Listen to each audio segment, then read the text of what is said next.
P block एक डर शुरू से बच्चों के मन में बिठा के रखता है। क्लास 12 का बच्चा खासतौर से पी ब्लॉक से परेशान होता है, लेकिन मैं कहूंगा कि 11th और 12th दोनों ही बच्चों को पी ब्लॉक पूरे के पूरे ग्रुप्स को अच्छे से पढ़ लेना चाहिए। अगर 11th में ही आप इसको अच्छे से पढ़ लें तो 12th में परेशान नहीं होना पड़ेगा, और 12th के तो सिलेबस में क्या ये एग्जिस्ट करता ही है। तो हम बात करते हैं ग्रुप नंबर 17 की। हेलोजन के नाम से जानते हैं because they are salt producer. ये सॉल्ट बनाने में काम आते हैं। इस ग्रुप के एलिमेंट हम याद रखें, fluorine, chlorine, bromine, iodine, astatine, ये एलिमेंट है। क्लोरीन कॉमन सॉल्ट बनाने का काम आता है, एक्सेट्रा। तो ये सॉल्ट प्रोड्यूसर है, सॉल्ट बनाते हैं कहा जाएगा। जब भी हम इनकी कंपैरेटिव स्टडी करेंगे, एस्टेटाइन को हम छोड़ देंगे, रेडियोएक्टिव एलिमेंट्स वगैरह हम नहीं पढ़ते, तो आपने सिर्फ और सिर्फ 4 एलिमेंट पढ़ने हैं। और कौन सा ये बड़ी बात है, 4 एलिमेंट चुटकियों में आप समझ जाएंगे। सबसे पहले कोई भी ग्रुप आप पढ़ें, जनरल कॉन्फ़िगरेशन। इस ग्रुप का जनरल कॉन्फ़िगरेशन है NH2 NP5। जब कभी भी आप हाइब्रिडाइजेशन निकालें या कुछ भी चीज करें, कोई भी हैलोजन हो, वैलेंस इलेक्ट्रॉन चाहिए। और आप समझ पाएंगे वैलेंस शेल में यहां 7 इलेक्ट्रॉन है, और जनरल कॉन्फ़िगरेशन NH2 NP5, यानी सबसे बाहर S sub shell 2 electron, P sub shell 5 electron, ये याद रखो। दूसरा एटॉमिक साइज, वो याद करोगे। एटॉमिक साइज में आप याद रखें कि ग्रुप 17 का एटॉमिक साइज ग्रुप 18 से कम होता है। कई कारण है। ग्रुप 18 का साइज वंडरवॉल रेडियाई में बताया जाता है, ग्रुप 17 का कोवेलेंट में वंडरवॉल रेडियाई बड़ी होती है, इसीलिए ग्रुप 18 का साइज बड़ा है।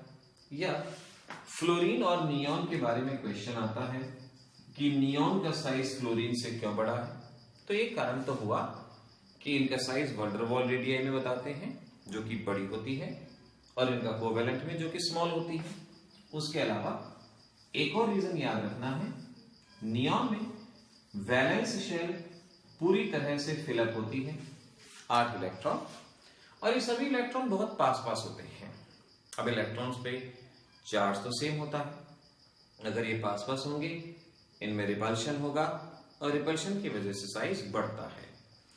तो अगर एग्जाम का क्वेश्चन आता है नियॉन और फ्लोरीन, नियॉन बड़ा क्यों है, so you can say due to inter electronic repulsion in the completely filled second shell. तो इस तरीके से सेकंड आपने एटॉमिक साइज के बारे में पढ़ा। फिर आपने इनकी इलेक्ट्रॉन एफिनिटी के बारे में पढ़ना है। ग्रुप 17 की इलेक्ट्रॉन एफिनिटी अपने पीरियड में सबसे ज्यादा होती है, so we can say highest electron affinity. और हाईएस्ट इलेक्ट्रॉन एफिनिटी होने का कारण भी है, इनकी वैलेंस शेल में 7 इलेक्ट्रॉन होते हैं। जैसे मैंने फ्लोरीन का कॉन्फ़िगरेशन लिखा 2 7, और स्टेबल होने के लिए, ऑक्टेट करने के लिए सिर्फ एक इलेक्ट्रॉन चाहिए जो ये तुरंत कैप्चर करता है, और इस वजह से इलेक्ट्रॉन एफिनिटी ज्यादा होती है। तो ग्रुप 17 की इलेक्ट्रॉन एफिनिटी हाईएस्ट होने का कारण हो गया because they require only 1 electron. Class 11 का बच्चा भी ध्यान से इस बात को सीखेगा, शॉर्ट नोट्स साथ के साथ बनाता जाएगा, रिमेंबर। फिर इसके बाद हम याद करेंगे, अच्छा यहां पर एक क्वेश्चन याद करना है, generally electron affinity down the group decrease होती है, general trend down the group decrease होती है, लेकिन एग्जाम मटेरियल, एग्जाम का क्वेश्चन, क्लोरीन की इलेक्ट्रॉन एफिनिटी फ्लोरीन से ज्यादा होती है। इंपॉर्टेंट मार्क कर लेंगे 11th में भी 12th में भी। जनरल ट्रेंड से हटके ये चीज आपको याद रखनी है कि फ्लोरीन की इलेक्ट्रॉन एफिनिटी कम होती है, और इसका कारण है फ्लोरीन बहुत छोटा होता है। जितने भी हैलोजन हैं सभी का साइज बहुत छोटा, इवन ये लिथियम से भी छोटे होते हैं। फ्लोरीन का साइज इतना छोटा है कि आने वाले इलेक्ट्रॉन को रिपल्शन मिलता है। सोच के देखिए, आप 2 बच्चे एक छोटे से बेंच पे बैठे हुए हैं, एक तीसरा बच्चा आता है अगर जगह नहीं है, आप उसे नहीं बैठने देंगे, आप उसे रिपेल करेंगे। यही फ्लोरीन के साथ होता है। फ्लोरीन का साइज छोटा है, इलेक्ट्रॉन्स में दूरी कम होती है, आने वाले इलेक्ट्रॉन को रिपल्शन मिलता है। लेकिन सोच के देखिए, अगर आप दो बच्चे एक बड़े बेंच पे बैठे हैं, एक इधर और बीच में स्पेस है, तो तीसरा बच्चा अगर आएगा, आप आसानी से उसको यहां पर जगह दे देंगे। वही काम क्लोरीन का है। क्लोरीन का साइज बड़ा है, आने वाले इलेक्ट्रॉन को बड़ी आसानी से जगह मिल जाती है और वो अपना स्पेस ऑक्यूपाई कर लेता है। So we can say in fluorine incoming electron feels repulsion due to relatively compact second shell, और इसी वजह से फ्लोरीन की इलेक्ट्रॉन एफिनिटी कम होती है। फिर बात आती है इलेक्ट्रोनेगेटिविटी की। Electronegativity tendency to attract shared pair of electron, और ये इनकी हाईएस्ट होती है। और सबसे ज्यादा इलेक्ट्रोनेगेटिविटी फ्लोरीन की down the group continuously decrease होती है। इस तरीके से कॉन्फ़िगरेशन, साइज वगैरह ये सब कुछ हो गए।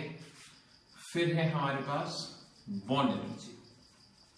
Now fluorine exist as F2, group 17 fluorine F2, chlorine Cl2, bromine Br2, iodine I2, और ग्रुप 16 में से है ऑक्सीजन O2। क्वेश्चन ये आता है, group 16, this is group 16 and group 17, किसकी बॉन्ड एनर्जी ज्यादा है? तो याद रखिएगा, ग्रुप 16 में डबल बॉन्ड होता है, 2 लोन पेयर, और ग्रुप 17 में साइज बहुत छोटा है और 3 लोन पेयर प्रेजेंट है। तीनों के तीनों lone pair small sized fluorine पे हैं। 3 लोन पेयर में आपस में रिपल्शन, और रिपल्शन की वजह से बॉन्ड लेंथ बढ़ जाती है। तो हम कहेंगे बॉन्ड एनर्जी ग्रुप 16 की ज्यादा होती है due to double bond character and less number of lone pair. तो ये क्वेश्चन एग्जाम्स के लिए करना है आपने। F2 और O2, किसकी बॉन्ड एनर्जी ज्यादा? O2। F2 और O2 कौन ज्यादा रिएक्टिव? जिसकी बॉन्ड एनर्जी ज्यादा है, स्ट्रॉन्ग है, वो रिएक्ट आसानी से नहीं करेगा, ये करेगा। तो ज्यादा रिएक्टिव F2 और ज्यादा bond energy O2। So group 17 या हम कहें group 16 possess higher bond energy than group 17। फिर बारी आती है हाइड्राइड्स। हाइड्राइड्स का मतलब compound with hydrogen, HF, HCl, HBr, HI, ये हैं इसके हाइड्राइड्स। हाइड्राइड्स में कुछ प्रॉपर्टी याद रखना।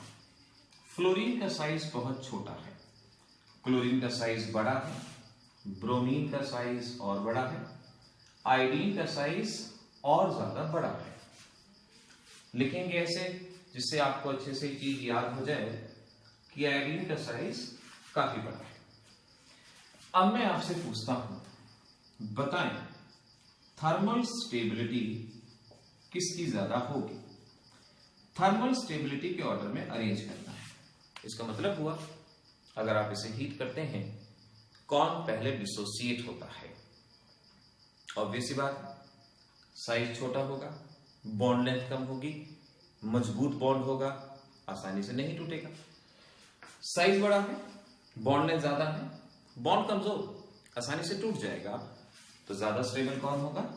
HF, फिर HCl, HBr, HI, ये थर्मल स्टेबिलिटी का ऑर्डर। इसके बाद बात करेंगे हम acidic strength. Acidic strength depend करता है कौन आसानी से प्रोटॉन का लॉस करता है। खुद सोचो, कौन प्रोटॉन का लॉस करेगा? जिसका बॉन्ड कमजोर होगा। और बॉन्ड किसका कमजोर है? जहां साइज बड़ा है, बॉन्ड में ज्यादा है। So we can see HF weak acid, फिर HCl, HBr, HI। Important mark करेंगे इसको, एग्जाम्स के लिए याद करेंगे कि HI is stronger acid than HF because of bigger size, lesser bond energy, इस वजह से। फिर बारी है रिड्यूसिंग नेचर। रिड्यूसिंग एजेंट उसे कहते हैं जो किसी का रिडक्शन कराता है। रिडक्शन क्या होता है? Addition of H। अब आपसे पूछें, बताओ कौन यहां पर हाइड्रोजन जल्दी रिलीज करेगा? जो हाइड्रोजन जल्दी रिलीज करेगा वही स्ट्रॉन्ग रिड्यूसिंग एजेंट होगा। अब आप समझ ही पाओगे, साइज बड़ा है, बॉन्ड लेंथ ज्यादा है, आसानी से हाइड्रोजन जाने देगा, और इस वजह से हम कहेंगे HI यहां स्ट्रॉन्ग रिड्यूसिंग एजेंट रहेगा। तो जो एसिडिक कैरेक्टर का ऑर्डर, वही रिड्यूसिंग नेचर का ऑर्डर भी यहां पर बन जाएगा। फिर बारी आती है लिक्विफिकेशन की।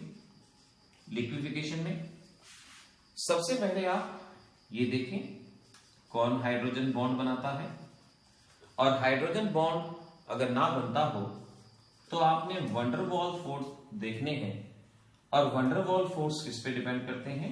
साइज पे। शायद आपको याद होगा इन सभी में से HF हाइड्रोजन बॉन्ड बनाता है, तो इसकी लिक्विफाई होने की टेंडेंसी सबसे ज्यादा है। अब बाकी हाइड्रोजन बॉन्ड नहीं बनाते, जो हाइड्रोजन बॉन्ड नहीं बनाते वहां वंडरवॉल, और वंडरवॉल किस पे डिपेंड करता है? साइज पे, और साइज किसका बड़ा? आयोडीन का। तो we can say HI, HBr, HCl, इस तरह से हम ग्रुप 17 में हाइड्राइड को समझेंगे। 11th क्लास में ये सभी चीजें पीरियोडिक प्रॉपर्टी चैप्टर के अंदर, और 12th क्लास में पी ब्लॉक के अंदर। कॉम्पिटिटिव के लिए भी शॉर्ट में आपको इसी तरह से तैयारी करने की कोशिश करनी है। इसके बाद आपको 2-4 छोटी छोटी चीजें आनी चाहिए। जैसे मैं कहता हूं, आपको पता होना चाहिए इंटर हैलोजन कंपाउंड किसे कहा जाता है? Inter halogen compound. Inter halogen compound का मतलब है कि ऐसे कंपाउंड जो 2 डिफरेंट हैलोजन से मिलकर बने होते हैं, जैसे ICl, IBr वगैरह, ये सभी इंटर हैलोजन कंपाउंड क्योंकि 2 डिफरेंट हैलोजन से मिलकर बने हैं। एग्जाम्स के लिए याद करें, इंपॉर्टेंट मार्क है। दूसरे हैं स्यूडो हैलाइड्स। स्यूडो हैलाइड्स का मतलब है, स्यूडो मतलब फॉल्स, हैलाइड। देखिए ये होता है हैलाइड, और इसके डायमर को कहते हैं halogen. Halide, halogen. Pseudo halide जो एक्चुअल में हैलाइड नहीं है लेकिन हैलाइड जैसी प्रॉपर्टी शो करते हैं, उन्हें स्यूडो हैलाइड कहा जाता है। इनमें हैलोजन नहीं है लेकिन ये हैलाइड जैसी प्रॉपर्टी शो करते हैं, इसीलिए इनको स्यूडो हैलाइड कहा जाए। और अब आपसे कहें कि भाई स्यूडो हैलोजन, नाउ हैलाइड और हैलोजन में क्या बताया था? Neutral dimer of halide. Neutral dimer of halide, उसी तरह से neutral dimer of pseudo halide, इन्हें हम स्यूडो हैलोजन के नाम से पहचानेंगे। तो इस तरीके से तीनों की तीनों इंपॉर्टेंट डेफिनेशन ये हमें लर्न करनी है, हमें याद रखनी है। लास्ट डेफिनेशन है पॉलीहैलाइड आयन। जैसा कि नाम ही बता रहा है, पॉली एक से ज्यादा, हैलोजन आयन। जब एक से ज्यादा हैलोजन आयन की फॉर्म में प्रेजेंट हो उसे पॉलीहैलाइड आयन कहा जाता है, और ये है हमारे पास पॉलीहैलाइड आयन। इस वीडियो लेक्चर के अंदर हम इतना ही सीखेंगे, लेकिन इनमें अभी एक चीज बची है और वो है इनके ऑक्सो एसिड्स। ऑक्सो एसिड्स पे मैं एक अलग से वीडियो लेक्चर आपके लिए बनाऊंगा, जहां ग्रुप 15, ग्रुप 16, ग्रुप 17 तीनों के ऑक्सो एसिड हम कंपैरेटिवली लेंगे। देखिए अगर तैयारी करनी है तो जम के करनी है, ढंग से करनी है, कोई फॉर्मेलिटी नहीं पूरी करनी है, आपको ढंग से तैयारी करनी है और एक सिस्टमैटिक वे में आगे बढ़ो। पी ब्लॉक का डर कुछ नहीं रहेगा, बहुत आसानी से ये होता जाएगा।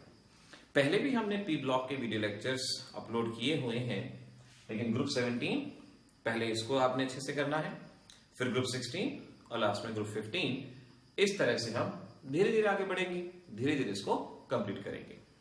सो देखते रहिए, जो भी डाउट्स हो कमेंट सेक्शन में आप पूछिएगा और यही पढ़ते रहिए और सबको दिखा दीजिए कि कुछ ना कुछ आप में है दम। Have a nice time.